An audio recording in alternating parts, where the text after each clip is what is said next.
नागपूर पुण्यासह संपूर्ण राज्यात आदिवासी विद्यार्थ्यांचा विविध मागण्यांसाठीचा आंदोलनाचा तिढा आता अजून वाढलाय आणि हा त्यांचा जो लढा आहे तो अधिक तीव्र झालाय। गेल्या 16 दिवसांपासून विद्यार्थी आंदोलनाच्या माध्यमातून सरकारचं लक्ष वेधतायत।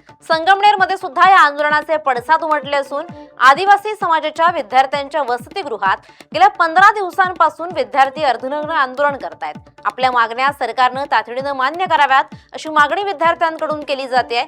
संगमनेरच्या आदिवासी वसतिगृहातून आढावा घेतलाय आमचे प्रतिनिधी अमोल मतकर यांनी। नागपूर पुण्यासह संपूर्ण महाराष्ट्रभर आदिवासी विद्यार्थी जे आहेत त्यांचं गेल्या 16 दिवसांपासून आंदोलन सुरू आहे।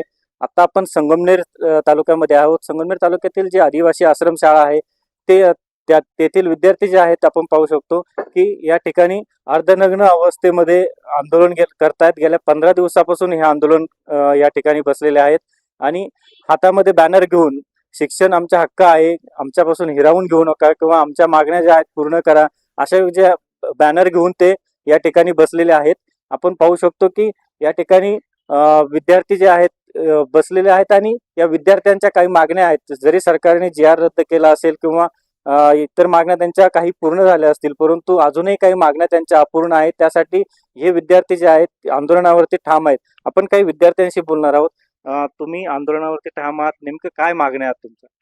5 ऑगस्ट 2026 चा जो जी.आर. आहे महाराष्ट्र शासन आदिवासी विकास विभागाने जो लागू केला तो पूर्णतः रद्द करण्यात यावा आणि 2011 चा जो जी.आर. आहे त्याची अंमलबजावणी करण्यात यावी आणि महागाईच्या दृष्टीने असेल आणि वाढत्या लोकसंख्येनुसार असेल त्याच्यात त्या गोष्टी ऍड करून तो जी.आर. लागू करण्यात यावा आणि ह्या ज्या 5 ऑगस्ट जे पूर्णपणे जी.आर. आहे तो पूर्णपणे रद्द करण्यात यावा, हीच आमची प्रमुख मागणी आहे। जे गडचिरोली सारख्या ठिकाणी घटना घडते, आदिवासी बहिणींवरती आमच्या सर्पदंश होतो, तिथे त्या शाळेची फक्त परवाना रद्द केला, परंतु तिथल्या प्रशासकीय अधिकाऱ्यांवरती कारवाई करण्यात यावी आणि त्यांना मदत मिळण्यात यावी। ती 1 कोटी रुपये इतकी मदत असायला हवी, परंतु तिथे तर कुठं देताना दिसत नाही। 2 लाख रुपये असेल किंवा 4 लाख रुपये असेल इतकी मदत त्यांना जर होती त्या कुटुंबांना, परंतु आज त्या कुटुंबावरती काय परिस्थिती बितलेली आहे हे लक्षात घेता त्यांना 1 कोटी रुपयाची मदत करण्यात यावी। एकीकडे आदिवासी विभागाचं जर पाहिलं तर बजेटसाठी मोठा निधी सेपरेट बजेट आहे त्याचं आणि दुसरीकडे सरकारने जरी जी.आर. रद्द केला आहे, अजूनही तुम्ही ठाम आहात आंदोलनावरती, काय सांगा? ठाम राहण्याचं एकच कारण आहे की आपण बघतोय जो 5 ऑगस्ट रोजी 2026 जो जी.आर. लागू केला त्या जी.आर. मध्ये 2011च्या जी.आर. मध्ये जे होतं त्याच्यात ज्या अटी शर्ती होत्या त्याच्यातच 50% यांनी 5 ऑगस्ट रोजी जो जी.आर. काढून कपात केली।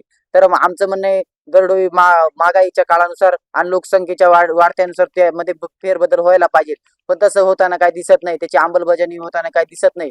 आमच्या काही विशेष मागण्या नाही, जी काय आमची विशेष पदभरती 12,500 पदांची ती पण हे सरकार करत नाही। का करत नाही?